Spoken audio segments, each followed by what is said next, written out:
Lovely. Welcome to episode 2 of our lovely podcast. Chaos Effect History. We added history to the name. Hell yeah. I am Tyler Toledo. And I'm McQuaid. Hell yeah. So this is 2020 is finally over, and it's been a wild year. But some Why? What's been happening, Tyler? I'm gonna bring up a couple words that might ring a bell. Fraud, voter suppression, and recounts. You probably heard those a lot over 2020. No, not once. There's not a particular political figure who kept going over those words again and again, and is now doing them again, but with Georgia. Oh, the Georgia news was something.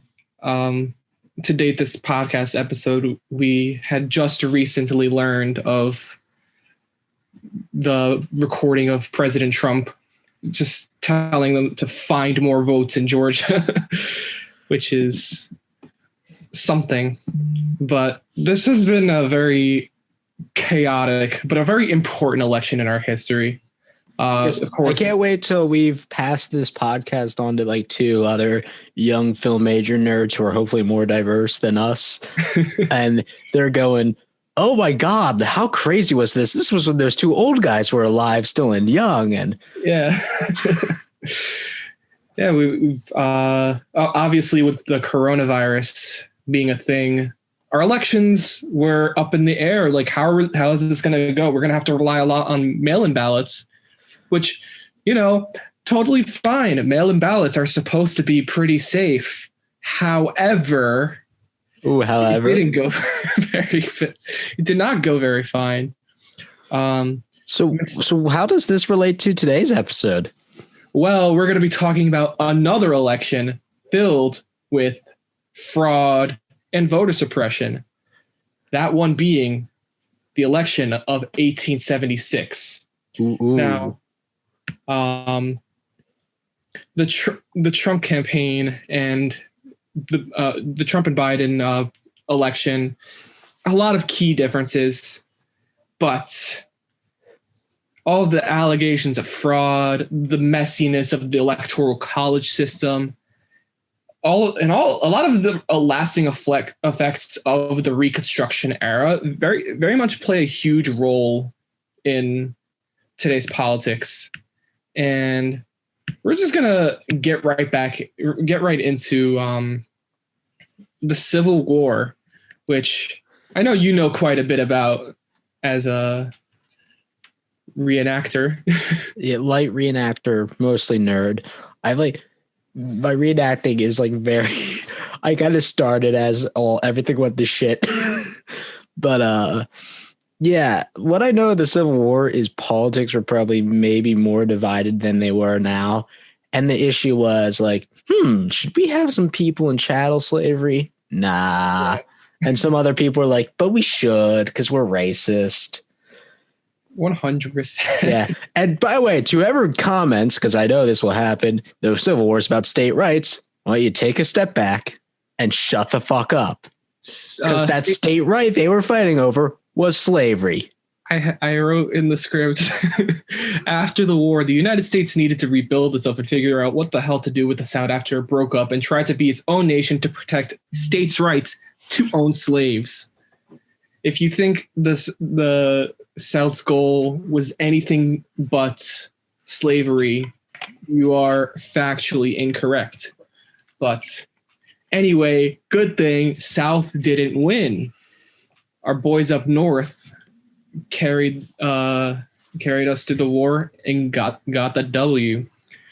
But with the Union victory and the leadership of President Lincoln, who's one of the most famous figures of all time and one of our favorite presidents, you'd think everything would go fine, right?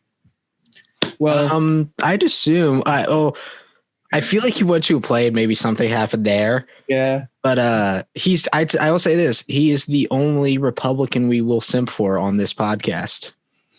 Well, he's the only Republican president I will simp for, because I'm going to go into the radical Republicans, and they're kind of epic. Oh yeah, I guess I should be more clear.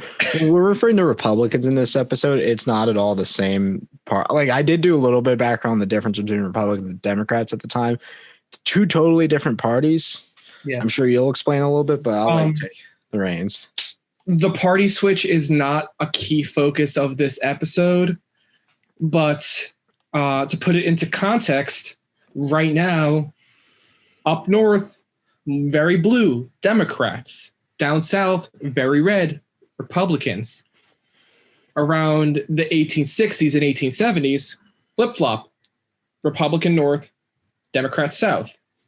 Why that happened is not the focus of this, but it happened. And the Republicans today calling themselves the Party of Lincoln is funny because they're not at all. Yeah. But, so let's keep going with this. Lincoln gets iced in the theater.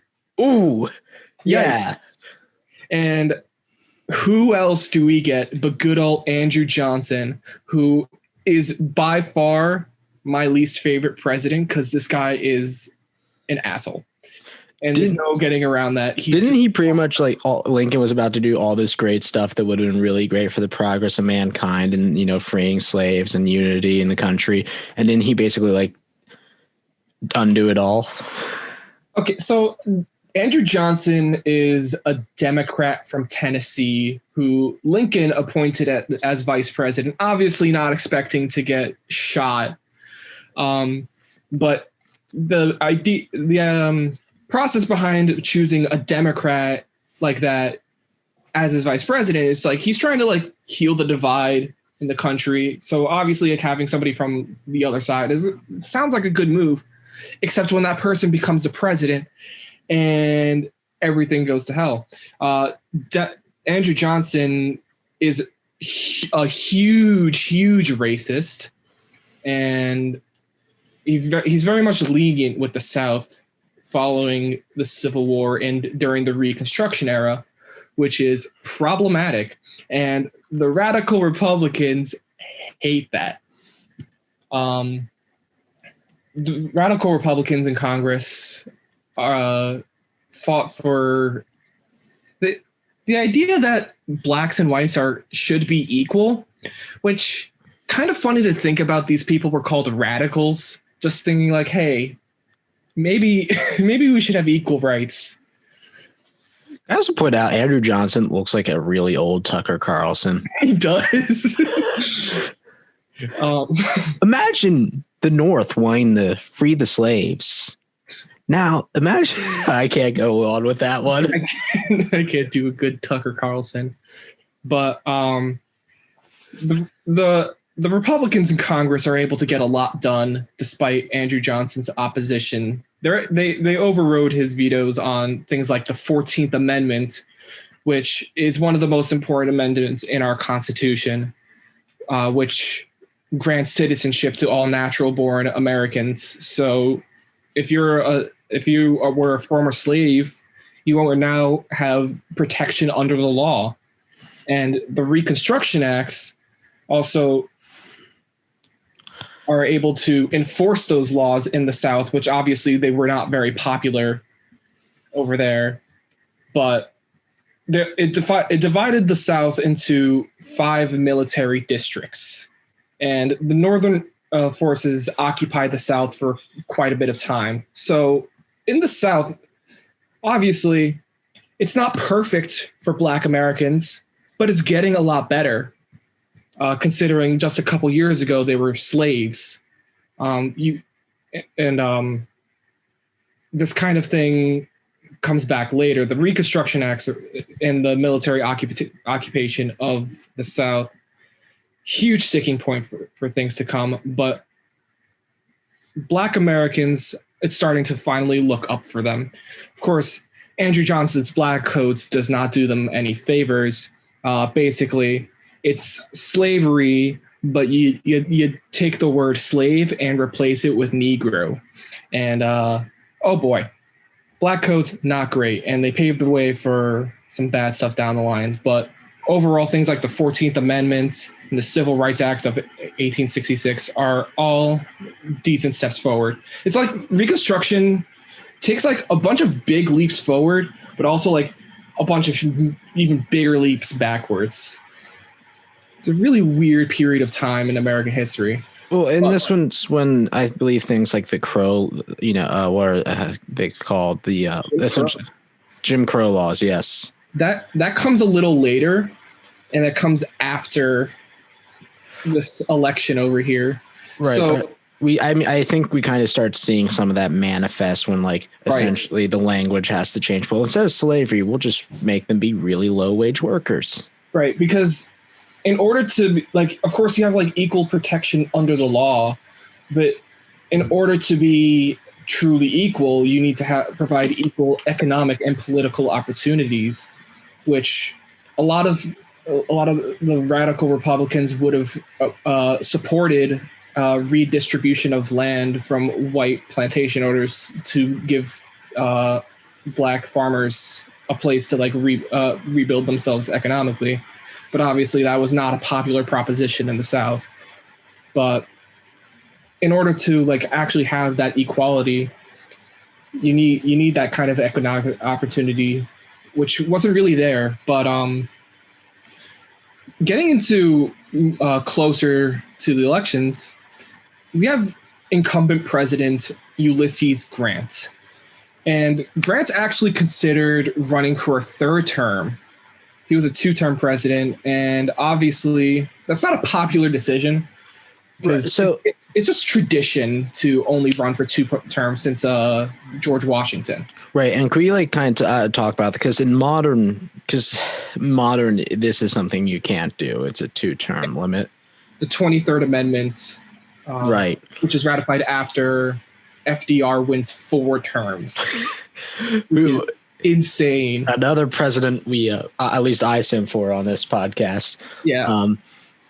And yeah, just to be clear, like, because I think I've heard people making that on an argument for why Donald Trump could run for a third term, but then we get to the fact he didn't win this term. So. Like you can't go for a third term if you don't win your second.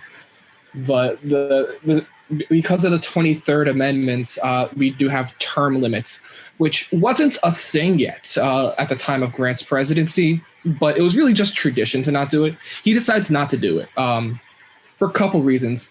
Grant's administration was iffy. Grant is a cool guy. I like Ulysses Grant, but he wasn't the greatest. He is technically my general, and I do respect him. When it gets to First Peoples, he gets a little questionable. Yeah. So he's one of the people that like, I like you as a person, but this presidency was rocky.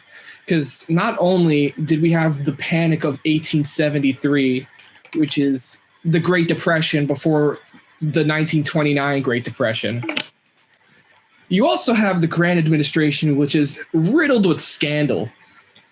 Grant seems to be an honest dude, and he didn't really benefit that much from the behind-the-scenes trickery. But it is undeniable that he appointed some really bad people to his cabinet, and there's corruption, bribery, and the economy is in shambles. So the Republican Party is in a rough spot because that reputation hurts. And not only with the economic depression are people suffering, it also makes them like not care about Reconstruction. Like if you're in the North and you are economically suffering, the last thing you're thinking about is like, hey, maybe we should provide equal rights for blacks in the South. Especially like if you're in like the late 1800s. It's like you can't really think about like all Northerners as like these altruistic abolitionists in a lot of sense, because there's a lot of Northerners that's still very racist. Yeah, I mean, Grant owned slaves. That's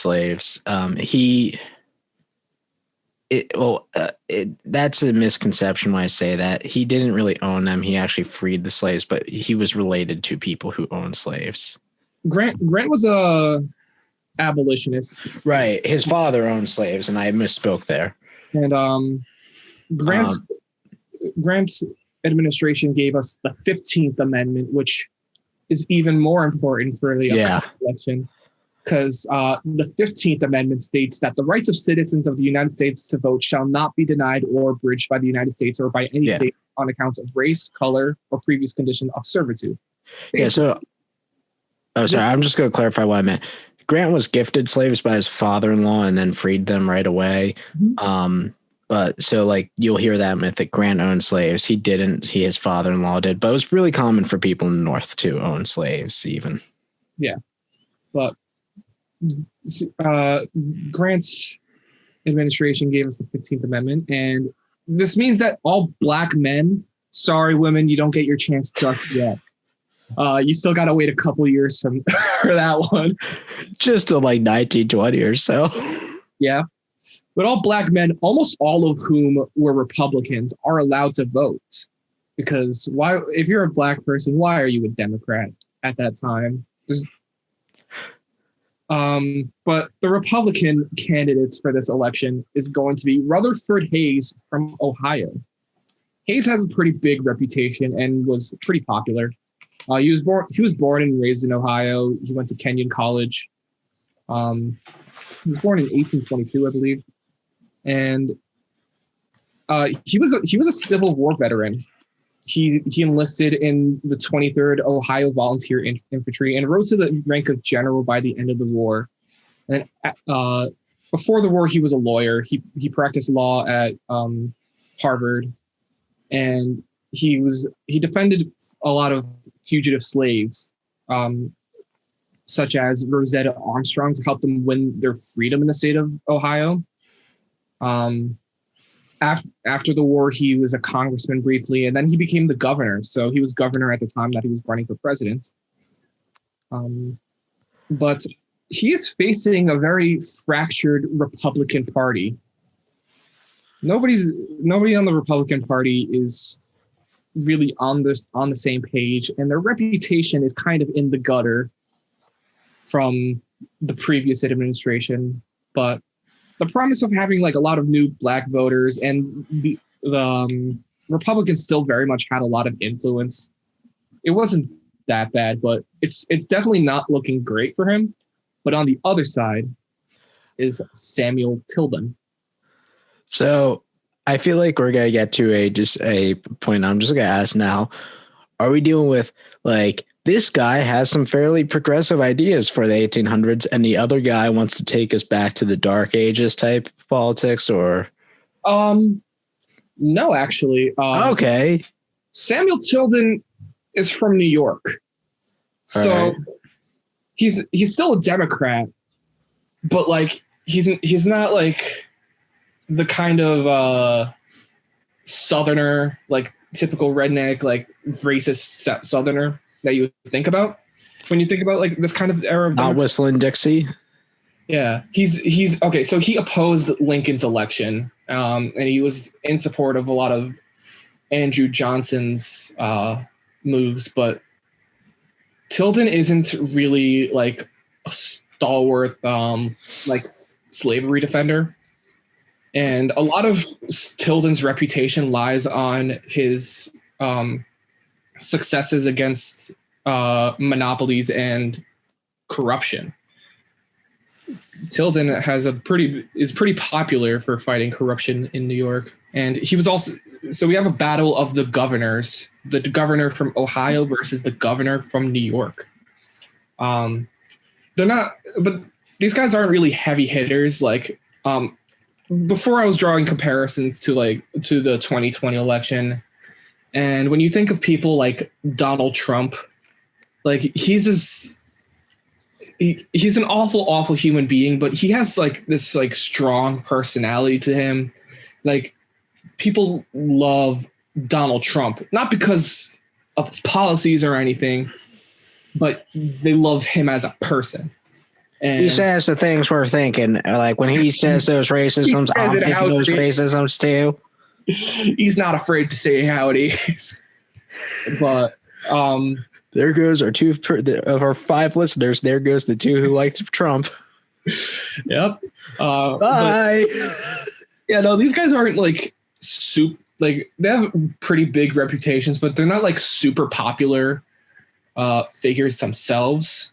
Would this be like if the current governor of Ohio, whoever the hell that is, and the current governor of Pennsylvania ran against each other? Because I'm only like half sure who my governor is, and I live in my state. It would probably be similar to that because the personality of the president, like that, like the president isn't as powerful as you think of it today, and like he isn't like that present in like how we think about the role until like later on. Like I would say like Teddy Roosevelt is one of like the few like super popular president that pops up. Yeah, so I like give an understanding of like where Tyler and I difference in how we understand history here. I am far better at 20th century history and like Europe and Asian history.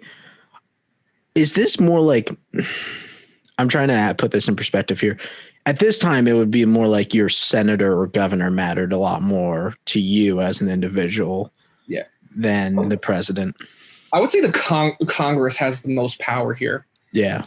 Yeah, that's true. The House of Representatives is I think would be the biggest heavy hitter in politics. The Senate's also really important, and so is the they're all super important, but especially like the shows of power that the House of Representatives has under like Johnson's administration, where they're pretty much able to override his veto, and then they impeach him. That's pretty baller, but I want to take some time to actually acknowledge the third party candidate. We have one of those here, Peter Cooper. Peter Cooper ran for the newly formed Greenback Party, which opposed monopolies and supported the expansion of the greenback currency. So the greenback currency was distributed by the North after the Civil War, and it's a non-gold back paper money, and these guys hated the gold standard. Little did they know their dream would come true about 100 years later in 1971. Quick question. Is this related at all to the Green Party of today, or is that just similar names? Okay. It's just similar names. The Greenback Party is mostly about the expansion of paper currency. Okay. And they were dissolved around in the 1880s. They didn't really stick around very long, but Cooper is an interesting person because not only does he have the wildest beard, maybe not the wildest, but not one of the wildest. It's one of the wildest beards in the history of American politics. He is actually the one who designed and invented the first steam locomotive, which... How don't we talk about this more? Right. Like the guy who invented the steam train ran for president, which... That's weird to me, but I thought that was really interesting. I was gonna say that sounds like a really cool candidate, but now I just had the thought like who would be the closest thing to that, and it would be Elon Musk, and I would hate that. Ew. Like no. There are people that probably genuinely think Elon Musk should run for president, or like despite him being born in South Africa. Yeah, I'm aware of that, but like I don't think anybody born in America has done any great inventing. Maybe Bill Gates. There's plenty of innovators, but yeah, but the steam train, I mean, the steam train changes the world forever. This is an incredible invention, but like, not only was the Greenback Party like nothing compared to the Democrats and Republicans, dude was also 85 at the time. I think he ran for president, so he was basically running in a coffin. Yeah, like I think he's the oldest person to run for president. And like, give or take, I'm saying that given like I think the oldest presidential candidate was just elected. I know John McCain was like mega old because I remember that. I remember back in 2008 when I was a child. It was like the first black president versus the oldest president. Which one's a bigger achievement? I hate this country so much. All right, yeah, keep going with our old dead man. The election begins as each state tallies up their votes. The winner is becoming more and more clear. Samuel Tilden seems to be the winner here. He has 184 out of the 185 electoral votes needed to win, and was leading the popular vote by like 200,000. So it seems an obvious shoe-in for Tilden. But when you're looking at the 45 presidents of the United States, I don't see a Samuel Tilden in there. So at the end of the day, the election results are unclear. So you're leaving election day and everyone's just like, wait, what the hell happened? So what happened is 20 electoral votes were disputed across Louisiana, South Carolina, and Florida, with one elector in Oregon needing to be replaced. So, sticky situation over here. We don't have a president and these states need to assign their electors. What do? We have a plan for this kind of thing. These are called contingent elections. So basically, when you have a situation like that in the Electoral College, the House of Representatives is supposed to step in and elect the president, and the Senate is supposed to choose the vice president. But this doesn't go very well. Of course, people are very, very divided on what to do about this. And the tensions are super high, and everyone's afraid of violence breaking out. So that plan doesn't really work out. So instead, they have to make a commission of about 15 men. 8 of them are 8 of them are Republicans, and 7 of them are Democrats. And unsurprisingly, the votes ends up being totally on party lines. Who would have guessed?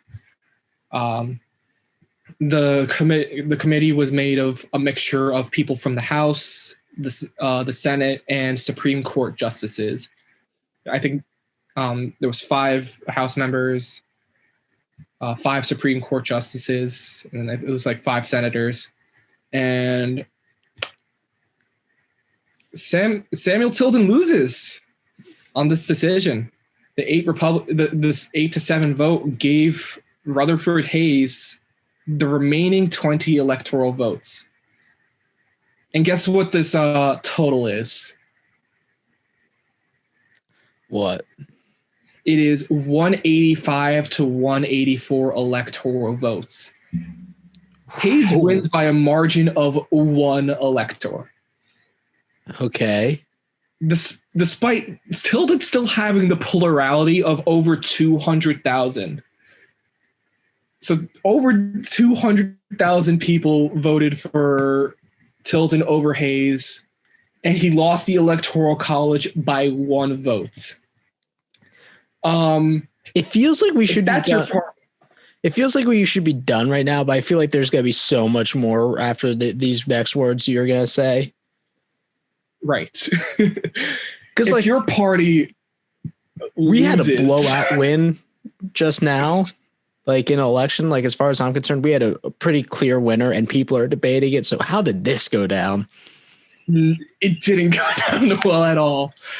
If that's your party and you're a Democrat and you just lost on the decision of 8-7 while still winning the popular vote by a margin of 1 electoral college vote, you're gonna be pissed. There is allegations of fraud on both sides, where the Democrats are claiming that the Republicans aren't counting the votes for Tilden, and the Republicans are claiming that the Democrats are using voter intimidation to stop the black votes, which was true. I don't know about the validity of the Democrats' claims, but I do know that voter intimidation and voter suppression of black voters is very real, and violence against black people is a huge, huge problem in the South. Because it's sad that that's actually still a problem. Right. Like the Ku Klux Klan was formed in 1866, and they're still active around this time period. And the South will stop at anything to prevent black people from voting, especially the democratically run South with this huge population now of eligible voters that are black and Republican. So the Democrats are terrified of losing their power to the black people. So, because not only does it threaten their white society, it also threatens their power. So,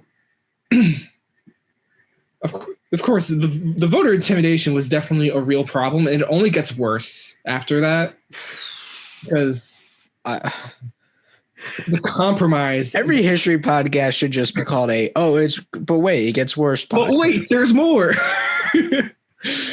But wait, there's more suffering. Okay, let's go. Okay. So, remember the Reconstruction Act, where the North occupies the South and enforces the laws made by the government among reluctant Southern legislators? Yeah, seems pretty good. Yeah. So there's a compromise made. The Democrats give the election to Hayes. Oh no. Hayes is the winner. We have a Republican in the White House, so that's cool, I guess. Hey, the Democrats are like, fine, whatever. You can have the presidency, but we win the South because the compromise is that Hayes wins the White House, but the North has to leave the South. This pretty much ends Reconstruction in its entirety. The North no longer occupying the South like it did basically leaves the South open to do whatever the hell that they want. Obviously, they have to work within the constitutional laws, but not only does it give states more freedom to impose more restrictive laws, it also ends up being a major step backwards for Black Americans, because at this point, the Democrats are pretty much in total control of the South, and they can do whatever the hell they want to not only make sure that they're not equal citizens, but also to stop them from voting. Right, because if you read about history at this time, there were actually several Black politicians and whatnot who were entering certain levels of government, and then you just get to a part of your textbook where there suddenly aren't anymore. I guess this is the part in the textbook where there suddenly aren't anymore. Oh, that those pretty much go away. You had especially after the ratification of the 15th Amendment, where Black people have much more of a presence in politics. They end up being there end up being quite a few Black elected officials, but after Reconstruction ends, the North just doesn't give a shit about the South anymore. So the South just does whatever it wants. You get stuff like the grandfather clause, which is very problematic because basically that's saying that you can vote if your grandfather could vote. But if you're a Black person in the South, your grandfather was almost certainly a slave, and there's no way in hell your grandfather could vote. Oh, this is just gross, this part of history. Yeah. And you also have mandatory tests that you have to take, which obviously is an even bigger gatekeeper from preventing people to vote, especially amongst an uneducated population in the South. Yeah. And then this just opens the door for things like Jim Crow laws to emerge, where we have the idea of separate but equal. And you can all right, Black people, you can live here, but you go over there and we'll go over here. Our stuff is going to be much nicer. And who gives a fuck all about whatever you're doing over there? Yeah, I think the separate but equal thing is probably it's depending on your textbook. I know people who got separate but equal was played off as it worked out for a while, but then we decided to fully integrate. No. And then I know other people who like get the right version, which is like, yeah, the white people got like, let's use the water fountain as an example, a cooled off water fountain that was like perfectly fine. Then the other side got a water fountain that basically dispensed liquid lead. Right. So this, needless to say, this still affects us to this day. The legacy of Jim Crow and the end of Reconstruction has been incredibly problematic for American society. Obviously, we have like the civil rights movements in the 1950s and the 1960s, which addressed a lot of the problems that had been building up in American society over all these years. And they're able to make significant strides, but you can notice that like on paper, all of these things sound great. The 13th Amendment gets rid of slavery. The 14th Amendment guarantees citizenship. The 15th Amendment guarantees voting rights. But at the same time, there's, again, for every step you take forward, there's so many steps taken backwards. Around the time that we're having the 14th Amendment, we also have black codes. They're trying to build up like the Freedmen Bureau and like provide education for Black Americans, but they're also going to be victimized by racial violence or going to be have their rights significantly hampered by American society, and they don't have enough economic opportunities, and this just doesn't go away. And to people who think that these problems just snapped away, especially like at 1964 when they signed that Civil Rights Act. Abe Lincoln just put on the Infinity Gauntlet and snapped away the racisms in America. We did it, America. Racism is no more. Anyway, sorry, my shitty jokes aside, you were saying. You have so many moments in history where on paper this all sounds great, but the actual execution of it ends up falling flat. And that's the tragedy of America. It's this idealistic paradise on paper, but the deeper you dig into it and the way it's taught to you, you just think of like, wow, we are expected to believe that this is the best country in the world, and we have a problematic history, but we fixed it. But stuff like this goes to show like nothing goes away. Yeah. I wanted to specifically talk. I thought this topic was super interesting. Again, yeah. I think slavery in America is a subject when most people, especially white people, tend to clench up and go, ugh. And yeah, I don't want to talk about it, but it needs to be talked about. It needs to be talked about all the time, because whether you want to believe it or not, the legacy casts a large shadow that goes past the signing of the 13th Amendment. You can't just say like, yeah, and Lincoln ended slavery and it was all slavery ended, because then after that, especially like you get sharecropping, which is basically, it's not slavery technically, but it's slavery with more steps. It's slavery with extra steps. That ends up being like kind of like a serfdom system where you're like tied to the land and you'll never be able to pay off your debts. Well, and the 13th Amendment in itself like has some problems, because you get into things like prison and stuff like that, like how prison labor is kind of considered slavery, and then just how like there's so much. So I kind of want to get back to our candidates here real quick, though. Right. Unless you have more of your story to go on. I was going to tie it into the more electoral stuff, because let's go with that then. I'll hold off on my analogies till later. So what's really interesting about this is you would think, after such a blunder and failure of the system, that, hey, maybe the Electoral College has some problems. Which, like, this system might not work all the time. Who would have thunk? What if we let the individual vote for things and we vote for things based on the populace of what the population thinks? No, because that's wrong, apparently.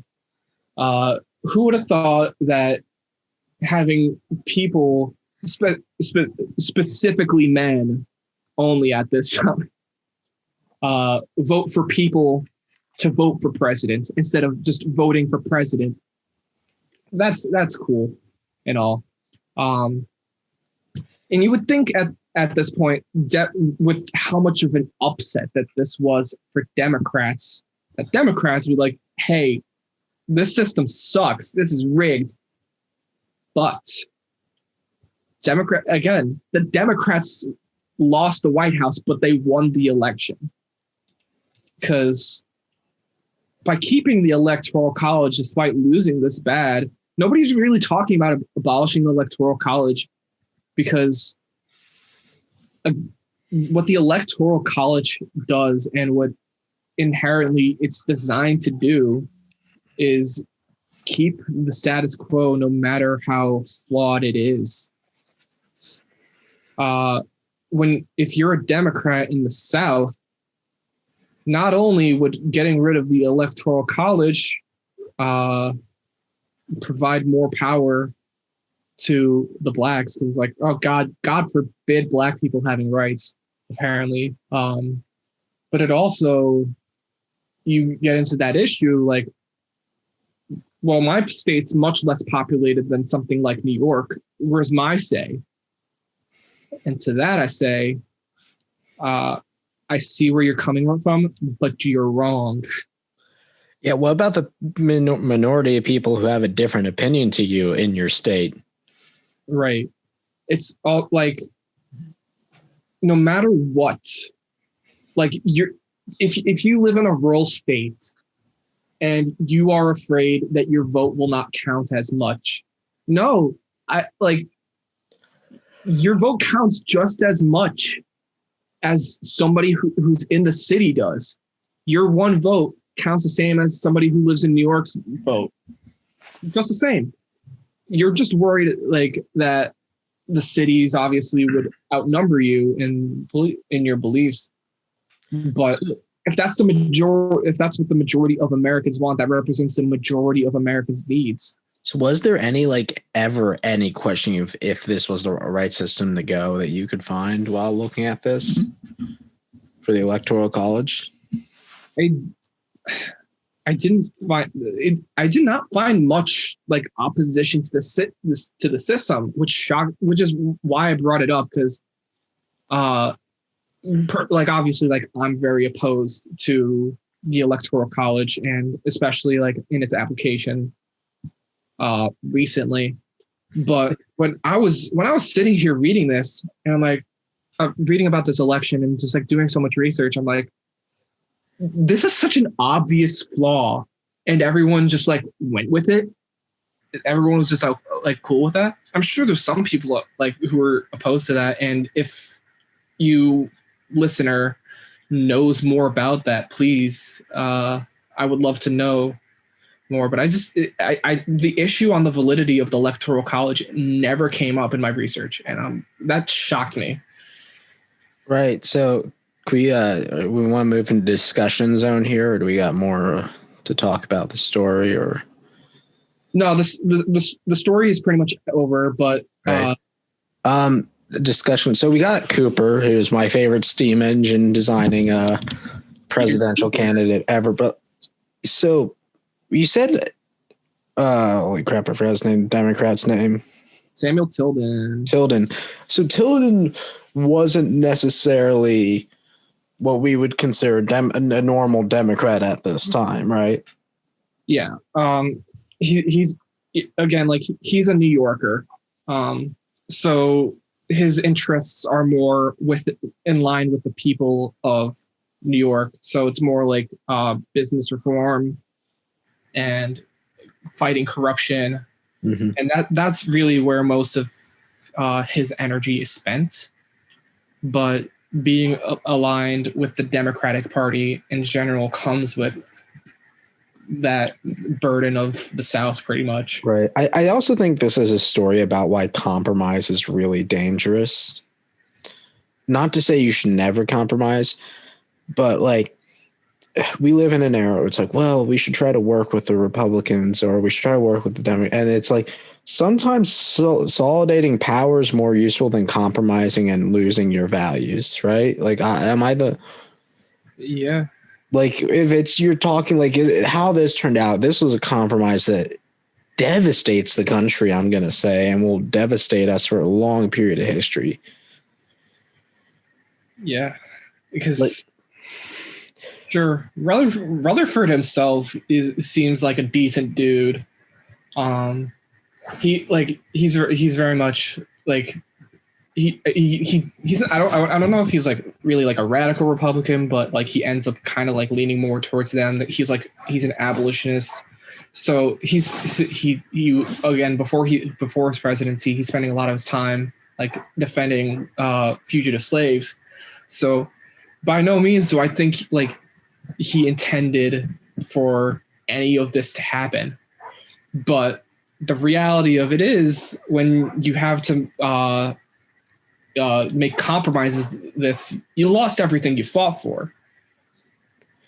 Yeah, and this is a really sad episode now. Really sad episode, but I think this stuff like our last episode, hey, they caught the two guys didn't get away and nobody got hurt. This episode, so many people got hurt, like indirectly to like, right. Yeah.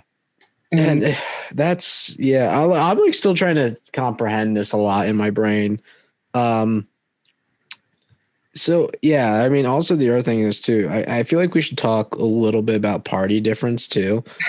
You know, what's funny? I was literally about to say that like this whole thing is about party dynamics. Nobody gives a shit about Samuel Tilden or Rutherford Hayes. They care about the Republican and Democratic Party. Yeah. And like, I feel like we just had, at least on the Democratic side of things, we definitely saw a big example of Democrats being very divided over somebody not just voting with party line in terms of AOC versus Nancy Pelosi on that. Right. And I think that that's something very relevant is sometimes people are expecting just party so from what, like, you know, we have a Democratic candidate who doesn't sound like he was in favor of the Southern Democrat idea of things, right, or at least to the degree that it was expected. And then we have a Republican who tended to not necessarily be a radical Republican, but almost more of like somebody who would have tried to do his best with, like, trying to advance civil rights to a degree. Mm-hmm. And like, so I think this podcast, it's called Chaos History or Chaos Effect History, because I stole the name idea from a line in Jurassic Park when they talk about how there's a cause and effect to everything. And there really is. Like, I can't think of anything in history that doesn't affect us to this day. And this might be the greatest example of that. Right. And it's also, there's the cliche saying that history repeats itself, and it does. And you need to be able to acknowledge that, because time after time, you have elections like this, that this isn't the first and it's not going to be the last. Like, it happened a couple times. There was a really good professor at our school, Quinnipiac University. He said something with me that will always stick. History might not repeat itself, but it sure does rhyme. Mm-hmm. And like, I was just like, you're saying things like these candidates don't have different views, but it's kind of the way they carry themselves and like the parties they represent. That really it was what mattered to people. Yeah, no, like, would Samuel Tilden have made a better president? I don't know. I couldn't tell you. But these guys themselves, and the Democratic and Republican parties in general aren't as different as you would think.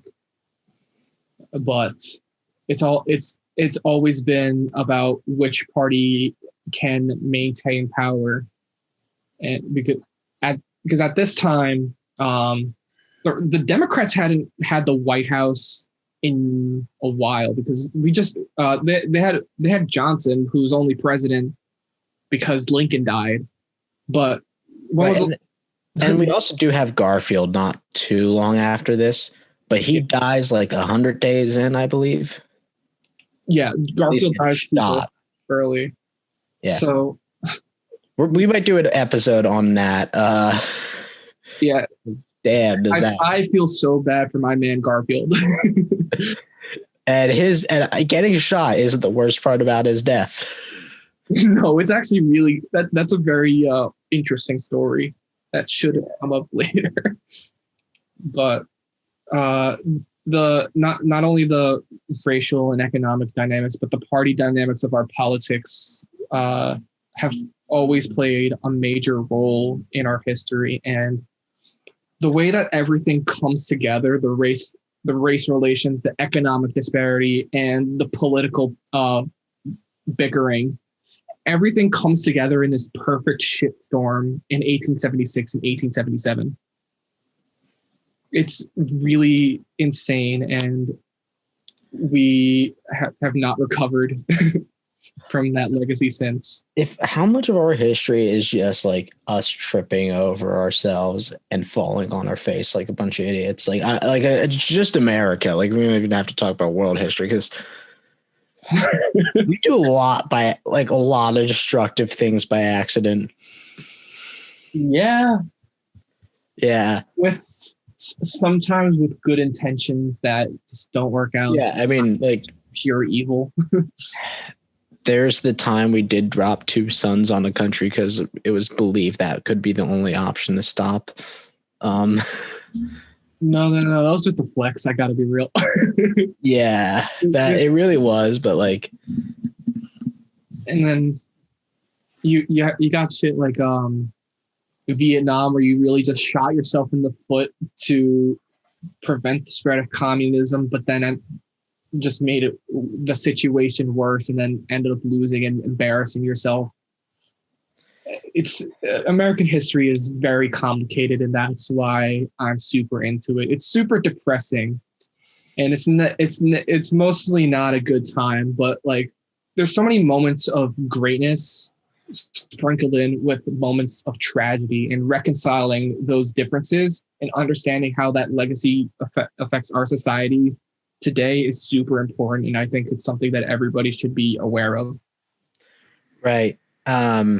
Yeah, I'm not going to top you on that in terms of sentiment. I do want to say, though, I think this episode really does encapsulate what our podcast is about, more so than our first episode even. And that is actually going to bring me to, we're going to talk a little bit about the future of this podcast here really shortly. So first off, we will be having some social medias where you could find us on Twitter, and you'll most likely find us at Chaos Effect History at put your social media preferred here. We will also plan on doing a Patreon. What that Patreon will do is give you early access to episodes, and down the road, some bonus content, hopefully in the future. And then the last thing we were saying, we will be actually taking questions to answer from you guys who are listening at the end of this podcast if you email us at chaoseffecthistory@gmail.com. That is chaoseffecthistory@gmail.com, all one word.